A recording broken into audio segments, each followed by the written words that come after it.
cabin. It's been here since, I think, 1974 or something. It's boat access only, West Coast Vancouver Island, pretty remote. There's a few other floating cabins around this bay.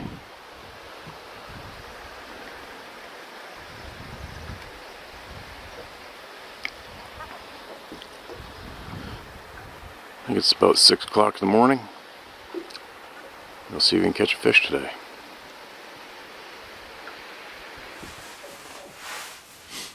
Almost awake. Almost awake. Back from the rough seas. Poor Sarah got sick both days. It's pretty nasty out there. Pretty nasty. Lots to talk about, but I've just been digging in my phone and trying to find a whole bunch to get in a row to read. This is the old phone again. My new phone's completely kaput. I'm sure it's been... something's going on with that new phone. It's been hacked. She thinks it's been hacked. I don't know. A bunch of weird shit's going on. It won't even take the battery charger anymore, so it's about to die its last breath. Anyway, before I get babbling, it's feeling a little confused this morning. Don't know why. I'm just going to start reading. I'm going to go think of something to talk about in a minute. Not quite awake yet. This is titled Sighting on the Prairie. Steve, a couple of my sightings and some information I came across. I'm a self-taught sportsman that grew up in eastern North Dakota, West Fargo. My best friend from high school and I would go hunting, fishing, camping and hiking every weekend, all over the tri-state area. We also would shoot targets every chance we got, and both of us are excellent shots. In about October '79, we decided to go pheasant hunting. We always managed to take every shit road into the backcountry. We ended up on a dirt field road around the Lamour, North Dakota area, where we were in an area of several drainages, when we came across a hilly area with a rather large ravine running from the bottom to top, filled with trees, but full of prairie grass at the bottom. We thought it looked like a great spot, so we got out to try it. Parking the truck at the bottom, we grabbed the shotguns and started to walk in. The wind was out of the northwest at about 20 miles per hour. There's a thick group of trees on the north side of the grass, so we started to walk the grass from west to east. The wind was out of the northwest at about 20 miles per hour. There's a thick group of trees on the north side of the grass, so we started to walk the grass from west to east. We got about 20 yards into it when we got hit with a god-awful smell. Yep, that smell. Rotting flesh, bad BO, urine, skunk, shit, and dead fish. I made the comment, what the hell is that? Now, I've smelled some rotting carcasses before, but something wasn't right. I looked over to my buddy, but he acted like he didn't smell it. And he was a little ahead of me. I picked up my pace to get out of the smell. I then heard some large branches crack. I then cleared the group of trees on the east side, just in time to see a silvery black figure racing up the ravine about 40 yards away. My brain said, oh, a moose. But my eyes were saying, the hell it is. The back didn't look right, and there was a raised area in the middle of its back. What? That's a head. Then my brain figured it out. The figure was about 8 to 10 foot high and was trucking up the ravine, arms swinging like a human. I wasn't frightened, I just watched in amazement. I could only see its backside, but it was covered with silvery black hair blowing in the wind. We got back into the truck and didn't say a word. My buddy would have never believed me. Lamour is southwest from Sisseton, South Dakota, where the First Nation gentleman sent in his sighting, maybe 40 miles. I'm damn near 70 now, but I remember it like it was yesterday. We all do. Every one of us does. I had another sighting while on vacation with my wife in '96 in the Glacier Park area of Montana. We had one run across the road in front of us. We thought it was a bear, but when we slowed down where it had passed, we were shocked to see a 12-foot figure standing there. I had to look up through the sunroof in the pickup to see its head. It was only its outline. Needless to say, we got the hell out of there. No way. God bless you and Sarah family. Take care. CJ. P.S. I seen an interview by Susan Gordon interviewing Admiral Byrd's nephew, Harley Byrd. He worked for the Pentagon and had a Ultra 3 clearance. He was talking about when he worked at the Dulce, New Mexico base and the aliens that they worked with. There were a dozen races, which included the Haringeti Bigfoot. They are translucent. Harengettie. Take what you will, search it on YouTube. Alright, there you go. Appreciate you sending those experiences in. The second one's a little vague, a little too much detail included, but the first one was obviously the one that left the biggest impression on you, right? And that's what everybody talks about first when it comes to this and more, is whatever left the largest, most incredible impression on you is always what comes out of people's mouth first. Every time. Every time. Another member of the Club of No Return. Thanks for sending that in, man. Appreciate it. And I'm sure a sleuth will follow up your suggestion to look into that possible person. Now, this phone is doing some weird shit too. I wonder if I'm just going to have to break down and buy a new phone or something. Maybe it's Apple doing it on purpose that you buy a new phone. Who knows? Now, give me a second here. Mark this as red. This is titled Sasquatch.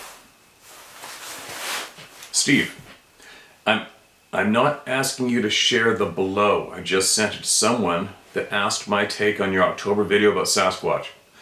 I do have a little insight because I have been a recreational prospector for over many years. I'm now retired and have no further interest in being a prospector anymore. Just too tough in my older body. Perhaps you can garner some insight of what I write here. If you do share, please don't refer to my real name. Below is the email I just sent to Jim. Excuse me. Okay, man. Quote, Jim, thanks for the find. For years, our Boy Scout troop would go to Pagosa Springs area, Colorado, and run its own summer camp. I usually ran or helped to run the rifle range. Behind the camp was a mountain that showed me that it had a very strong high energy field. So one day I told my two older sons that I was going up that mountain and track down the epicenter of that high energy field, HEF. As I approached the epicenter, I knew something was watching me. I never saw or heard anything. I did have a 1911 pistol at my side, and I'm very skilled at arms. But now I know that would have been pretty much useless in defending my person from one of these critters. I backed down before getting into the epicenter due to loud warning lights of caution going off in my spirit. My first wife had a high percentage of Comanche Indian blood. Over the years, her sensitivity to these type of things transferred to me. So I can sense things to this day that most have no idea are there. Our children do have Comanche blood running through their veins, and they are very more sensitive. A few days later, another adult and I went to the HEF epicenter near the top of the mountain behind the scout camp. The other adult also sensed we were being watched. You don't ever know for sure what is watching you when you are being watched, but I knew. I don't think it was a bear or a cougar. Most likely one of the much more deadly critters. I was relieved as we came down off that mountain, especially as we got closer to the Boy Scout camp. We were watched and followed until we were almost to the scout camp. Several years later, the road leading to where we set up the Boy Scout camp each summer got washed out. The authorities never opened that road again. I think protecting the secret of what was up there came into play in their decision to not open the road. This affected several ranches in that area as well as public camping area. Still, it was not reopened. The high energy fields are associated with gold, but they also attract these really bad critters. This is why many a prospector went missing. The Indians were always blamed, and in some cases this was the case, but the main cause was because they were snatched by one of these critters. They are very quick and very strong. They use the HEFs to help flow a lot of energy into their bodies. This gives them incredible longevity and strength. It also reduces the amount they have to eat to maintain health. They can initiate rainfall from these HEF and often will do so before they go hunting to dampen their smell from scaring off their prey. When they get out of their territory, the authorities will try to give them more space. If it interferes too much with what humans have established, they will send in special force troops to thin them out and push them back to their old boundary areas. Every year, dozens are snatched up by these and other unknown critters. Humans send out search parties to no avail. What they need to do is to immediately track down the high energy fields in the area when someone is snatched. This would work a lot better than the typical search parties, which have proven to be pretty useless. I have some evidence of their existence, including testimony of a friend and 2 sons. I'm 100% convinced that they exist, and I have high regard for their speed and strength. They are not to be trifled with. You are welcome to forward this email to your subscriber or anyone else, anywhere else you think there may be interest. There's a few things you said in here that make me go, what the F, dude? Now, hear me out. Quote, they use the HEFs to help flow a lot of energy into their bodies, end quote. How do you know? Who told you? How do you know this? Right? It's a confident statement. Instead of saying, I think maybe, you're not saying that, you're just saying, this is what they do. Okay, how do you know? Who told you? Who showed you? Prove it. They can initiate rainfall from these HEF and often will do so before they go hunting to dampen their smell from scaring off their prey. Alright, for me, hearing that statement makes me go, come on now. From what we have learned from all the people here, the pattern does not have, there's nothing there to back up that sentence. How do you know? Who told you? Who showed you that? When they get out of their territory, the authorities will try to give them more space. If it interferes too much with what humans have established, they will send in special forces troops to thin them out and push them back to their old boundary areas. Alright, red flag number 3. Who told you that? Who told you that? How do you know? How can you back that up? You see what I'm saying? It's when sometimes you get people who blatantly, boldly tell us exactly what's going down with a few points that just do not make sense from what tens of thousands of people witness around the globe. The patterns, right? And then we get an email like this, it's like, alright, normally I won't really say too much, just take from what you will or leave it, but now, today I'm going to call you out on this. If you're going to email me and blatantly tell me these points, back it up. Back it up. Who told you? Who showed you? Who were the special forces? Who's the commanding officer that told you that they send these guys out to push them back? How would they push them back? How would a human being intimidate these beings in any way to push them anywhere? Even to find them, to make them move. You know what I mean? That's my stance on that one. Now, move it along. Alright, this one's titled Bud Light's Poster LOL AOS-sketch-squatch my encounter ? Hey Steve, Chris Miller here. The cat's out of the bag. Share or don't? Either's fine by me. My content is corny. Hopefully it helps somebody. Sorry, hopefully it helps somebody. I've been with you since you started the show. I didn't share because it was just a noise and I didn't need the ridicule. I served my country in 9903 in the United States Army, 101 1st Airborne Division, Air Assault Infantry.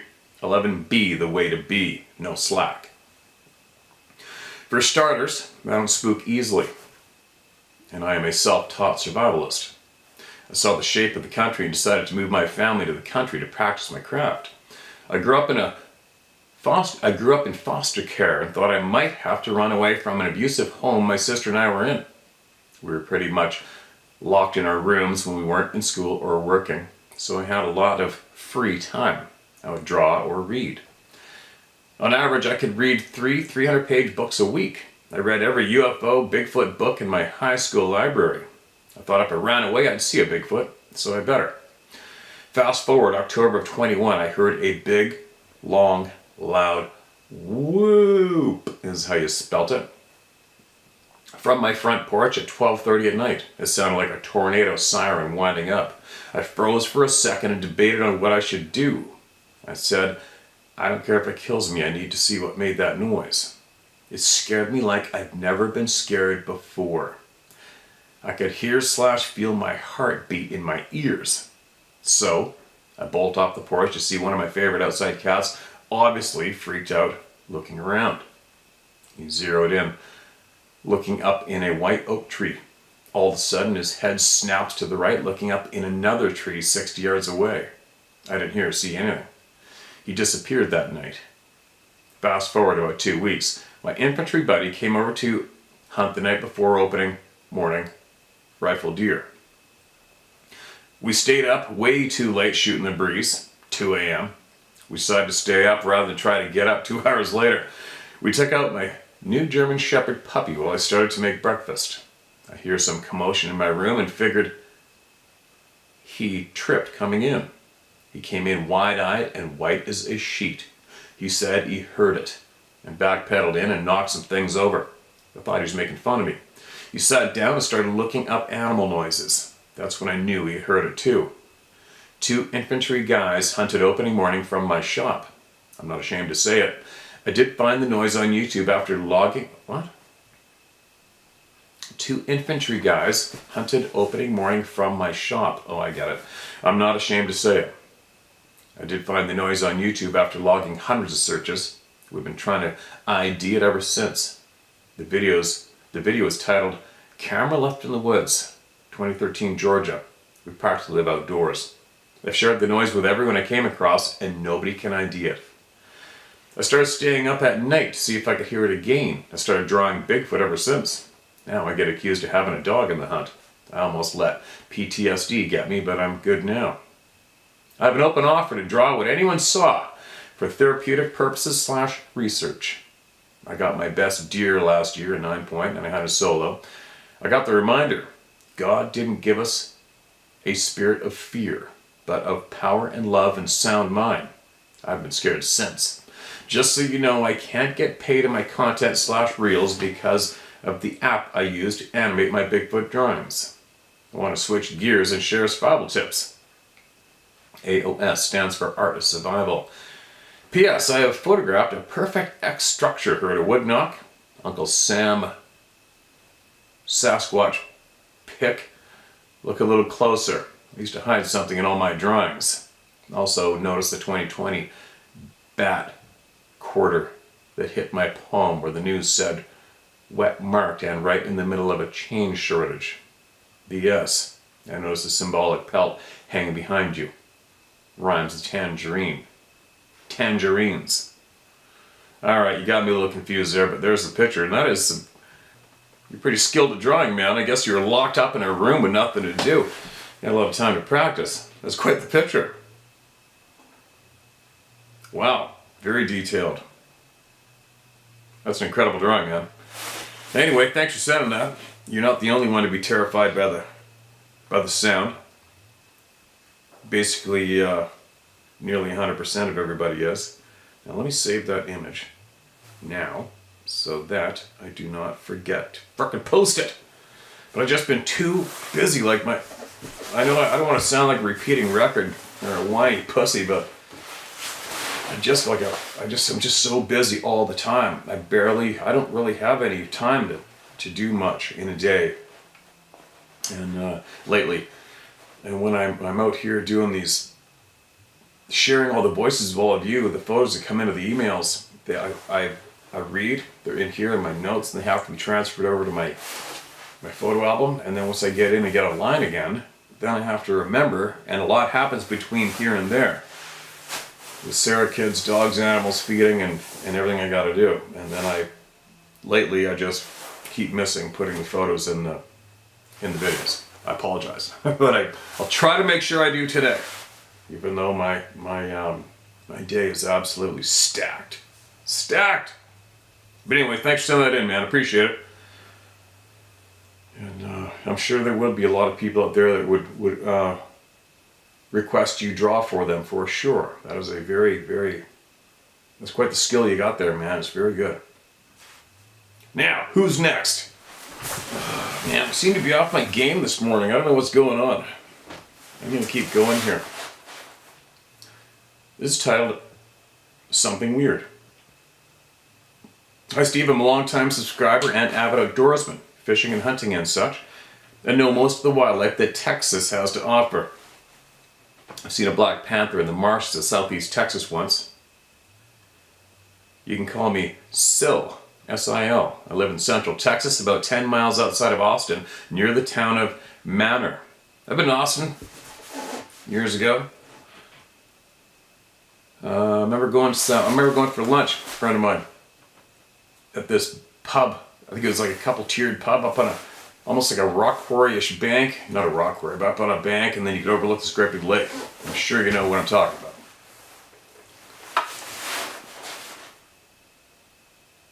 I live in a fairly large apartment complex. Outside of my back porch is a high-line easement about 40 yards out and 40 yards wide. 20 yards past that is a 250-acre nature preserve with a creek running through it. There are wild turkeys, deer, rabbits, skunks, possums, and other animals, as well as a substantial size family of wild hogs in those woods. One evening at early dusk, sundown, but still plenty of light left, I was grilling some burgers and staring out at the other side of the high line at the tree line. There is a row of cane along the outer edge. Excuse me. There is a row of cane along the outer edge of these trees that have ranged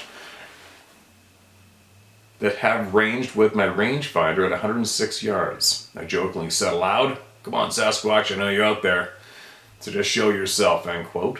And at that very precise moment, a huge object walked out from behind the cane into the open.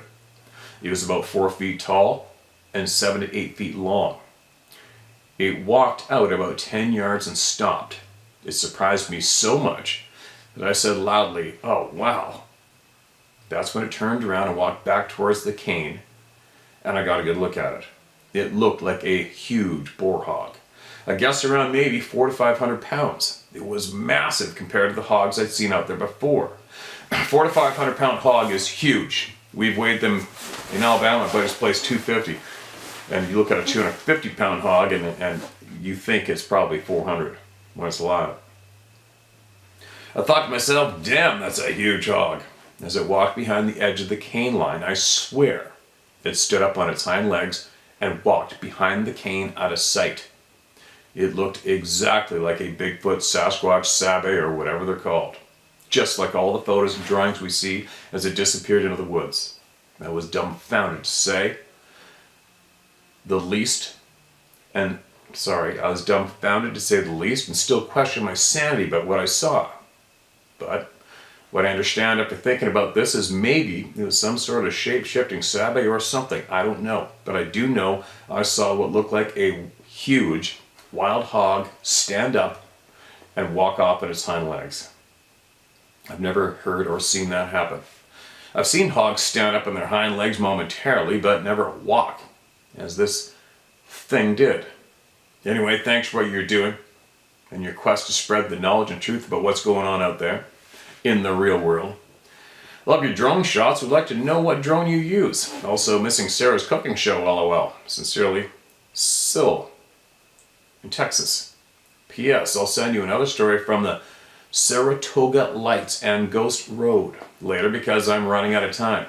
I saw the story of that dude that saw something out there one night with his friends, and I'll put in my story soon. All right, appreciate you. Thanks for that. And just so you know, numerous people have shared experiencing seeing one of these beings basically with their arms and legs stretched out so they could be flat on the ground and moving very fast and smoothly and moving the way that no human being could move.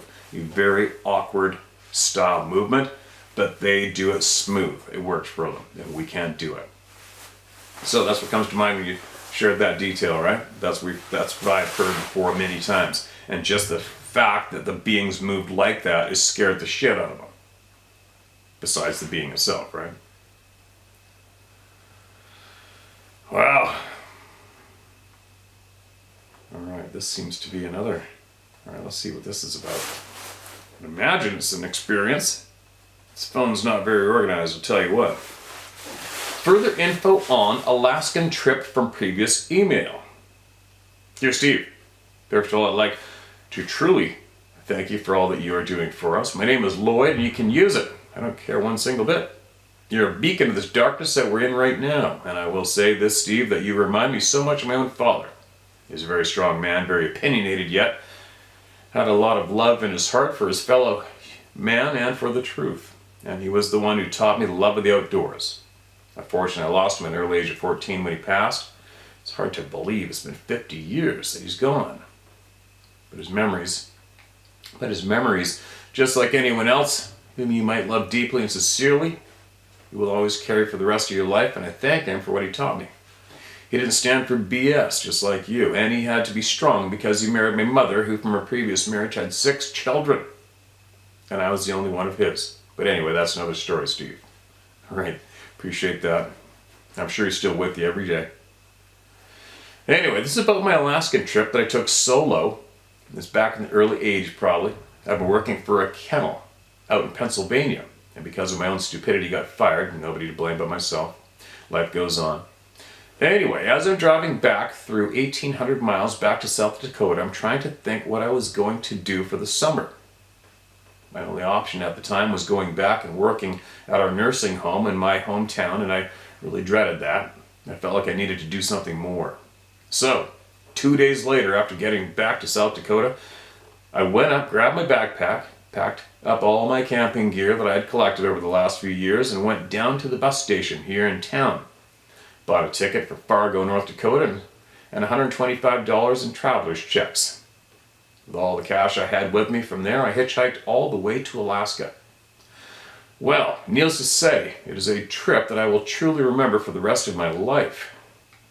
Your wonderful Canadian government, when I got up there to the border, had to make me sign a paper stating I would be out of Canada within 7 days. Now, the reason for this, I guess, was because I had less than $300 in my pocket, and they were afraid that I was going to become a drain on your society. They almost didn't let me in, but the guy was finally nice enough, told me what it was, signed the paper, and got on the road. Now, my entry point in Canada was Pembina, North Dakota, and I can't remember the miles it is to the border, but the one good thing about hitchhiking when you're way up north, like that in the summertime, is you can hitchhike until like 10, 11 at night. Made a lot of miles every day, but it was the night when I was set up, usually in some little set of woods, or even in a ditch when I got really late a couple of times. But as I was going further north and getting up on the Alaskan highway, that's the Alaskan highway, there were a number of places that were not pleasant night sleeps. There were a couple of nights that were really quite terrifying. One of the first nights as I got further up north, and I believe it was up around Dawson Creek, or just getting up to the Alaskan highway, my last ride of the day dropped me basically out in the middle of the boondocks, and it was getting pretty late. It was getting around 11 p.m. to 12 a.m., getting dark. Finally happened upon this little provincial campground, where exactly, I don't remember, but I remember walking down the road going into there, and it had a lot of look like was probably willows that lined both sides of the road, and they were thick. As I walked in, all of a sudden I started getting a very eerie feeling. And I didn't have much of a flashlight. It was just a 2D cell battery flashlight. Not real great. And I kept moving the light back and forth, and about every 20 or 30 feet I would hear something rustling in the brush. I couldn't see anything. What I heard was something that was walking on 2 feet, crashing through all those bushes. I got into the campground. I think there might have been maybe 2 other campers there, one in a trailer, and I think the other one was in the tent, if I remember right. I got set up real quick, and it was so late I just decided to head to bed. Now, about an hour after I got into bed, laying there, dropping off to sleep, all of a sudden I hear things bouncing off the top of my tent. I hear just kind of a very low growl. It's almost like he was just letting me know it was there. Not trying to scare me off, I guess, but just to let me know that I was not alone. Gee, what a nice creature. Right? Excuse me. Well, after not sleeping very well, I was up and out of there, basically at sunrise, I think. I got all of maybe 30 minutes of sleep. So I got packed up and I got moving down the road. The next few nights, I should say, a couple of nights were pretty uneventful. I got out of Canada within 7 days, just like the paper told me I had to be. Still have to chuckle at that. Anyway, I head on up to Fairbanks. And then I worked my way down south. I had a friend of mine stationed at Fort Richardson in Anchorage. I had headed down there to spend a few days with him and his wife. And then I headed south down towards Homer and that area. Spent a day or so down there. Man, you got to see some cool country. Now here is where the most bizarre thing happened to me. I left Homer and headed up toward Whittier. I was kind of retracing the trip that my mom and dad and I made that in the early 70s. And I always told them that I was going to someday backpack up to Alaska, though they thought I was joking. Anyway, I got into Whittier. I was just kind of wandering around the town and reminiscing being there with my parents. Good memories. And I know that it's changed from what I understand since back then quite a bit, I think. But as I got later in the day, I just figured I would spend the night there. So I went to a little place that looked like a little campground and pitched up my tent. Got a little fire going and just sat back and relaxed and looked out into the bay there in Whittier. This little spot that I picked was pretty close to the water, and it's just kind of a nice little bay area when I decided to set up. I then went down once I got the tent set up, went down towards the water and started looking for clams. Found a nice little bed of them and had a really good supper that night. The whole time I was gathering them, I just had this feeling there was just a pair of eyes on me. There wasn't just a pair of eyes on me, it felt like more. As I was collecting the clams, I was constantly looking to the right and to the left of me. It was fairly tree-lined along where I was, and it was very hard to see anything in there. It was like my gut was telling me, keep alert, but there wasn't really any kind of fear at all. Getting ready for bed that night, I started getting even stronger feelings of being watched, and not really any kind of feelings, but it was just enough to kind of make the hair on my back and my neck stand up and say, hey, pay attention. So, as I was bedding down for the night, I heard off in the trees some branches breaking. And all I could think of was that a bear... There's only periods for punctuation. That's it. There's no commas, okay, guys? And all I could think of was, is that a bear? And I'm screwed because I have no gun and I'm a long ways from anybody to help. Then it got quiet. And then I mean deathly quiet. There was not a night sound around. I just laid back and all I kept thinking was, please, dear Jesus. After about an hour, I finally dropped off to sleep. I went into a I don't even know how to describe it. It was like my body froze. And I had the most lucid dream that I've ever had. It was of me talking with my dead father. And the whole time I could hear something rubbing alongside my tent. I know this doesn't make any sense, Steve, but my eyes were closed and I was asleep. And I kept seeing and hearing large palm ends scraping along the outside of my tent the whole time I was talking to my dead father. Once the conversation was finished, as he dissolved, my father that is, there was this face that was pressed into my tent that suddenly appeared to pull back away from the tent. That would really suck. Then there was a voice that came back into my head. The voice came back into my head. It was like a garbled voice that told me to relax and not to fear. At that point in time, I started waking up more. And as I did start to open my eyes more and looking towards the end of the tent where my feet were, I literally saw my tent get pushed down and then slowly lifted up and seen this palm pressed into it. I finally woke up totally, but when I crawled out of my sleeping bag, I was literally sweating and my heart was beating so hard and so fast, it was like I'd been running for miles. I don't understand why the combination of my father and seeing this. I guess there's no other words for it. Sabe? Sorry if the spelling is wrong. And that's the beginning of the kind of dreams that I have anymore. That's the beginning of the kind of dreams that I have anymore.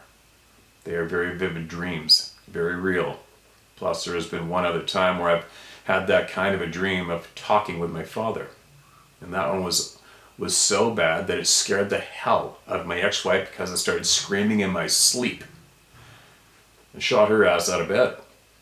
The one time in Canada, and there were a couple of other times I've had my suspicions. One was also in Denali National Park. That was a very strange night. Only spent one night there too, and the guy I was with freaked him out so bad he wanted to leave in the middle of the night. I'll try to make this short with what happened.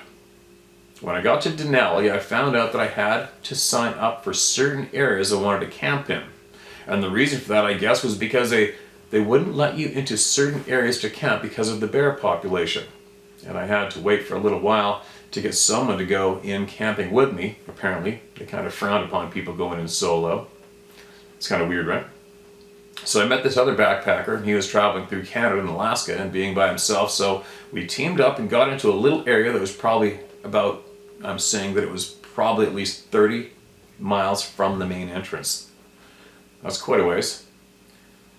30 miles or meters?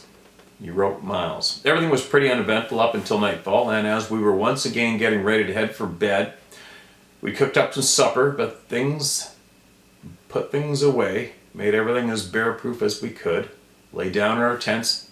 Not 20 minutes later, we could hear this growling, probably about 30 or 40 yards from us, and we could hear something walking on 2 feet back and forth in this little scruff of trees that it was coming from. We both got out of the tents about the same time. He's looking at me. His eyes were as big as saucers. He thought for sure it was a bear.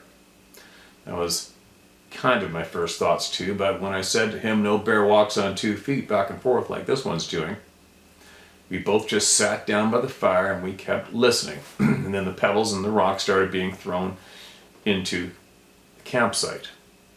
I think he truly realized that it wasn't a bear at that point in time, and he wanted out of there like you wouldn't believe. And I told him this is 2 in the morning, dark canopy, flashlights, and a 30-mile hike back to the main entrance. It is miles, wow. Excuse me.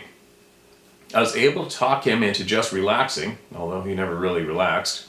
He never totally relaxed. Neither did I, but we just stayed up for the rest of the night, and we could hear things about 100 yards or so from us.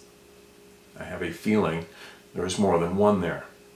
As we were getting stuff together, getting packed up and waiting for the first tour bus to come through, that we could stop and pick us up and take us back out to the entrance, we got to talk about the night.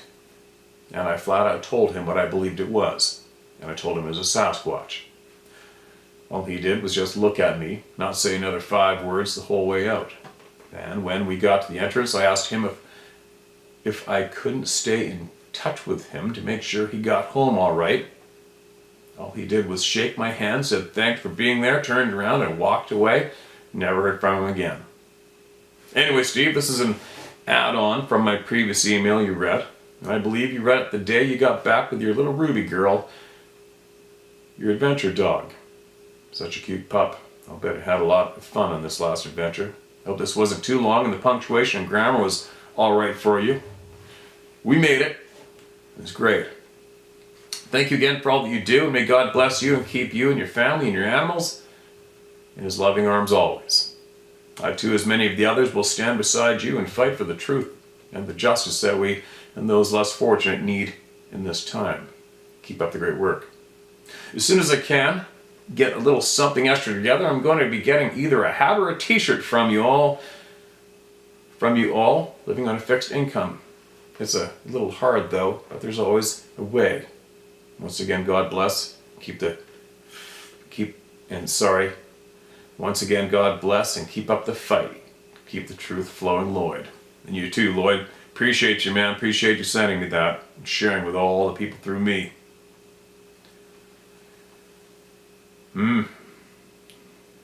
That sure is a pattern, isn't it, you guys?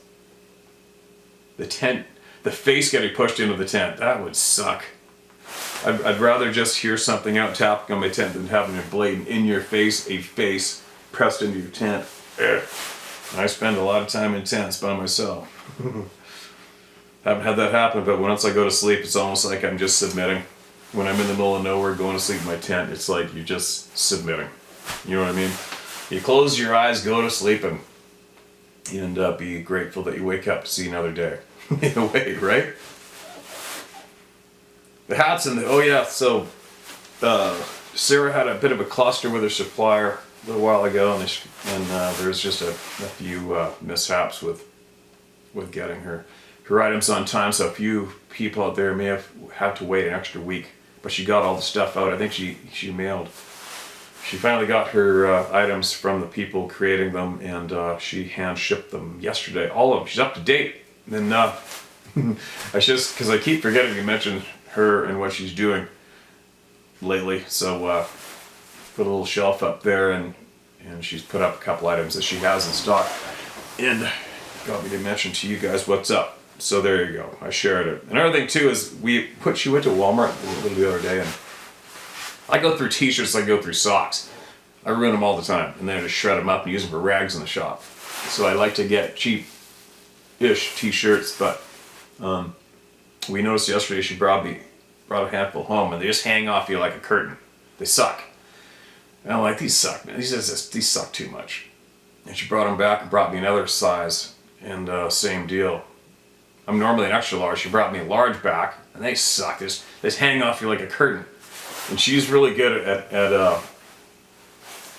clothing and items. So anyways, the ones that she has are the good t-shirts. They fit you.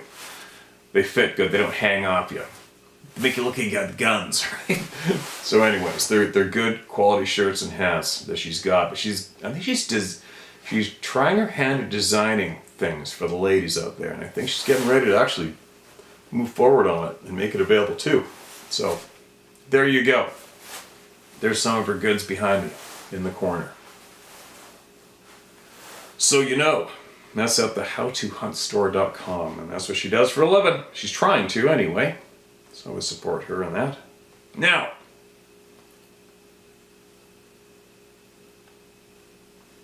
who else do we got? Okay, this is just titled Saved Photo. Oh, it's a screenshot. Somebody messaged me this somewhere. And it's called Pretty Clear Print, and it is a very clear print. I think I might have used this before in a thumbnail maybe. And I said, I don't know if you can see it, but there's a screenshot of me messaging the person back with their photo.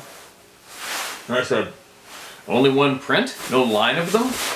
She said there was a few of them, and her husband couldn't even come close to the strides of them. It was in the Cascades, I-20 in Washington. That's all we got. Okay, let me save this to my photo album. Bink. And hopefully I remember to put that in the video, because that is a very... Make that bigger. Come on, you bastard. It's quite the print. For sure. Shared. If you're here following this still, and you have any more neat details on that photo, how you obtained it, what they saw, and if they have any more, somebody here is going to want to see them. Without a doubt. Now, what do we got here? Mark this as red. Alright, here we go. Oops. Shit. Where'd it go? Lost it just like that. Okay, this is titled, It's a Big One, Steve. You asked for it. Yes, I did. Let's get into it. Hi, Steve. My name is Hi, Steve. My name is Shareable. I am Jana Borba from up by Applegate Lake, Oregon. I'm 63 years old, and oh boy, do I got some shit to share. I've seen Sabe 7 times, and yes, they are big, hairy, and scare the shit right out of you. I still hike and I go out in the woods, but dogs always with me. I first seen one between Butte Falls and Prospect on Butte Falls, Prospect Road back in 06 or 07. Not sure, but I was driving. As it entered the road, first thought was elk. It stepped into and across the road in 2 steps. I speeded up and then I stopped, rolled down my window and stared across the logged off area, but it was not there. It should have been there. Then fear kicked in and I'm like, shit. The effer must be hiding and close. I rolled up my window and tore out of there. It was starting to snow, so I went into Melford, Oregon to pick up my second-born son. I told him, you ain't gonna believe what I saw. So on our way back to the ranch, we stopped where I thought I seen the same, but no footprints. I'm like, what the F? Prints should have been there.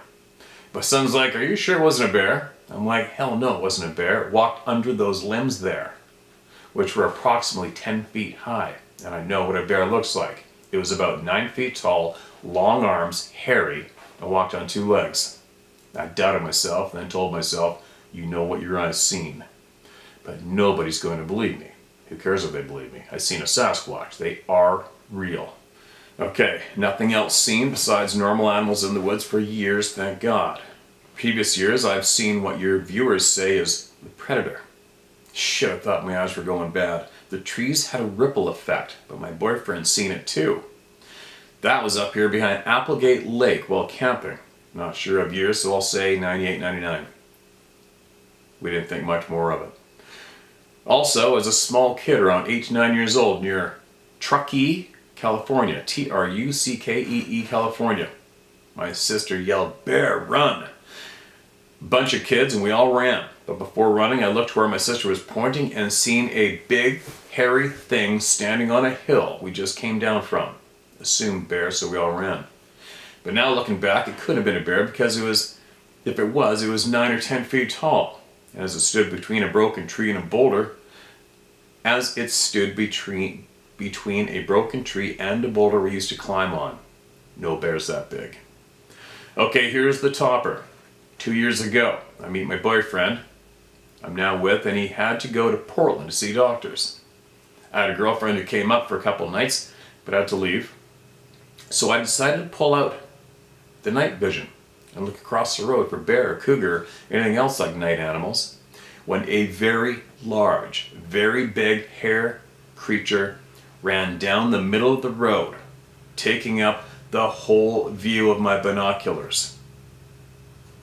I dropped them, which hit my TV, thought I broke them both, shut them off, creeped to check the door was locked, crawled in bed, covered up my head. It scared me so bad, I almost suffocated under the blankets. There's more, Steve. I heard you read a story from someone who's in the same area it's located in, Williams, Oregon, up top of Caves Camp Road. My boyfriend was a logger and lived up there. At first, we were in his small camp trailer across the road. Later, we bought a 34-foot fifth wheel and moved to an open large area where one thing after another happened up there. We even got snowed in up there. It really sucked. But we did it. Lots of shoveling snow, all attached picks.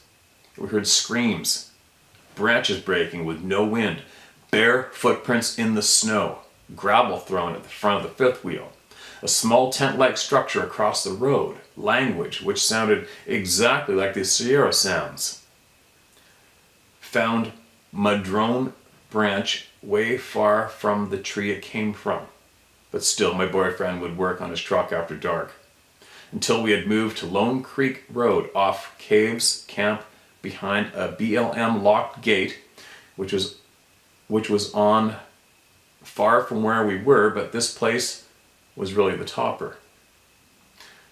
We were driving in the dirt road and I seen 3 of the hairy things, but didn't say a word because it was getting dark and my boyfriend was driving too fast to back up and see, and I figured they would be gone anyways.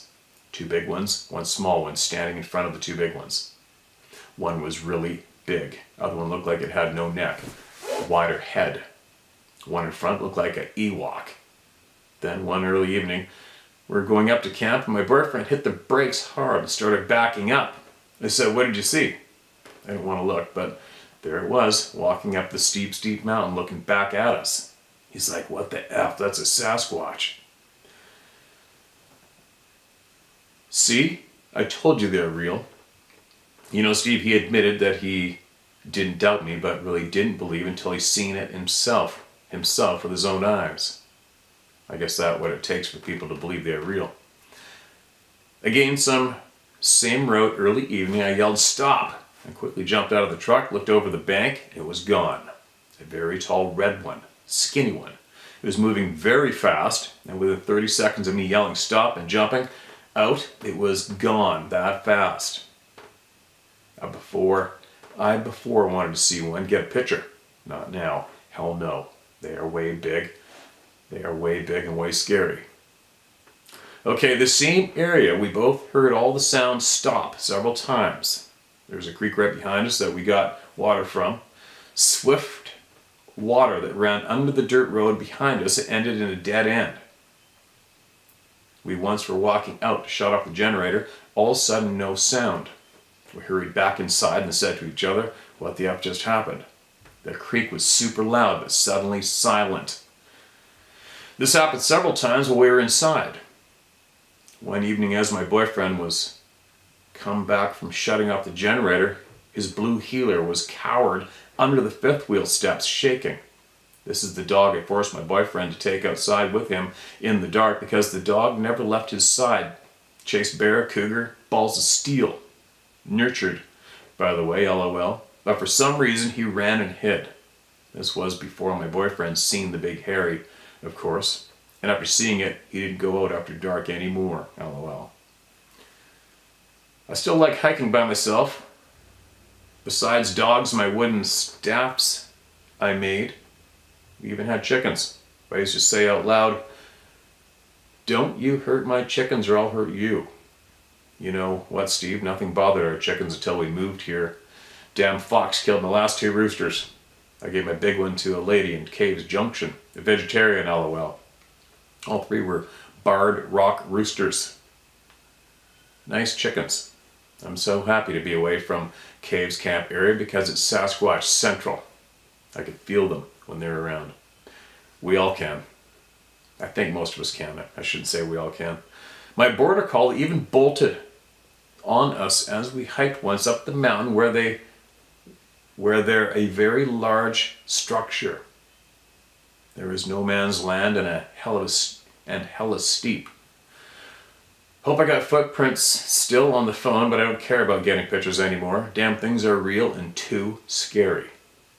Thanks for being an icon, Steve. You're a celebrity. Ugh, no, I'm not. I've been watching you approximately 4 years or more, way before the subject came out. I'm still not scared of the woods, but I'm all eyes, ears, and senses. Stay safe, and I'll be back, Jana. Wow, you guys have seen a lot of shit, Jana. You've seen a lot. I appreciate you sharing all that with the people through me. Celebrity, you guys know my stance on the celebrity stuff.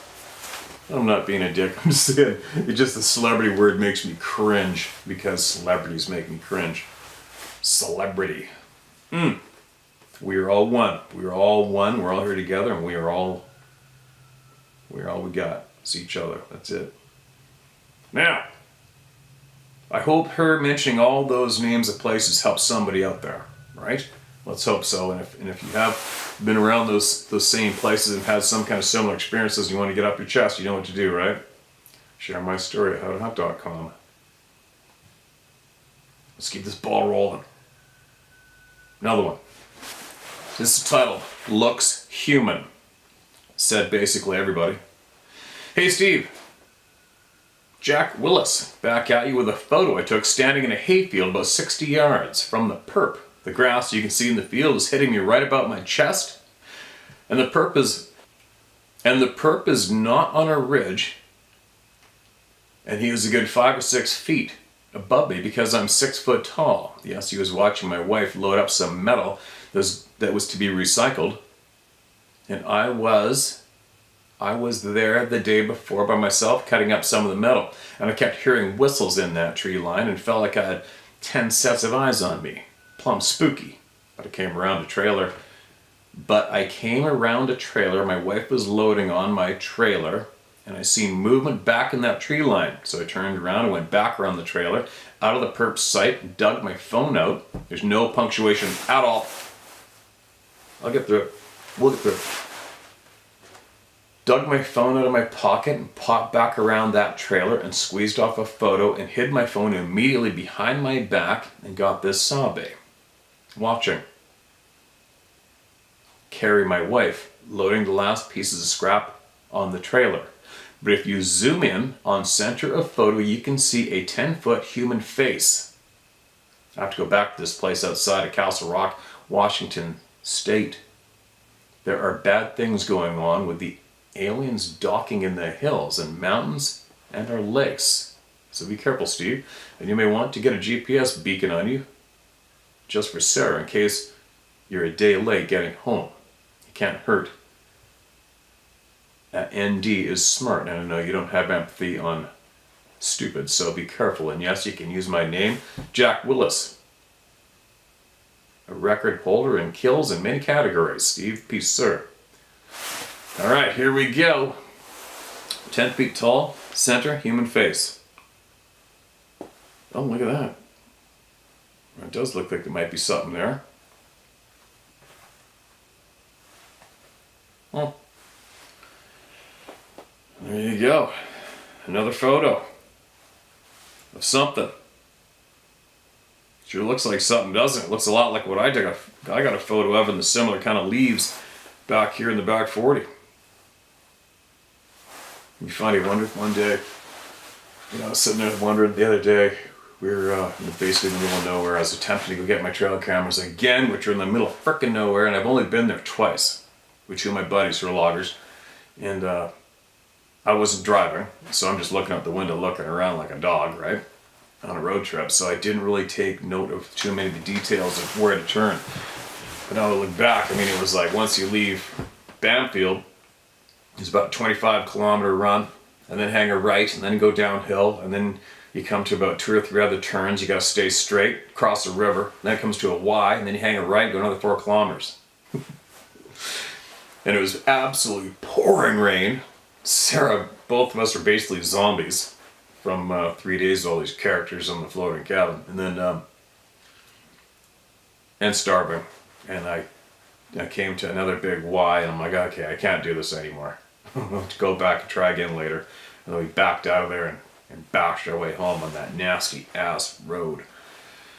So I didn't get them. But as I was daydreaming about going and getting those cameras, because where it is they are along a river called the Klanawa River. It starts with a K if you want to Google it up. And just over the hill, over through the timber, is Nitnat Lake.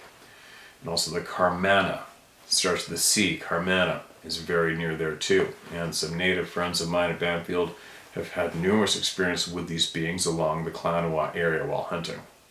Another friend of mine, woodcutter / fishing guide, he was in the Carmana hunting. And he said there's one just standing there in the logging cut with his hand on a stump looking at him. He said it's about 100 yards away. Scared the shit out of him. And I know some other hunting guides, or fishing guides from Port Renfrew area that have well seen these beings around Nitnat and the Carmana. So, I'm just saying, and there's numerous other experiences that I've heard of in the same areas. So obviously, while I'm going down to get into that timber, and I will take you guys with me with the video camera, so you can see how creepy it is in that timber. So for me, you always just take note of everything you've been told from the people, right?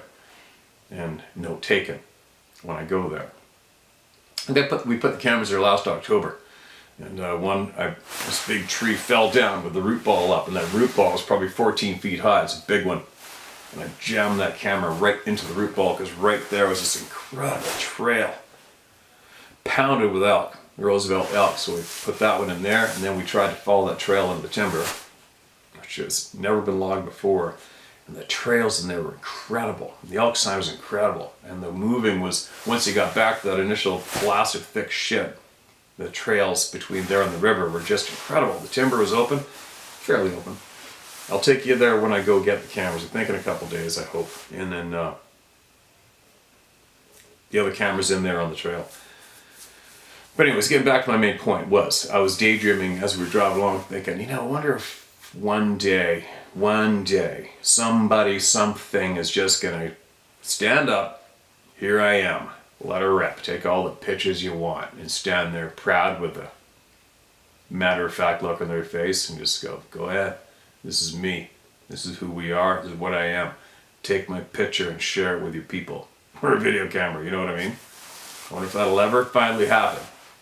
Because until that does happen, all we're going to get are photos that are kind of, yeah, I can kind of see it. Do you know what I mean? Wouldn't that be incredible if one day that happens? One day that happens. But anyway, I gotta get moving. And it's funny, I was gonna make a mention, a friend of mine who hosted this little gathering we had on the weekend. He's one of the most incredible fishermen I have ever witnessed in my life. A little off topic, but I gotta say this.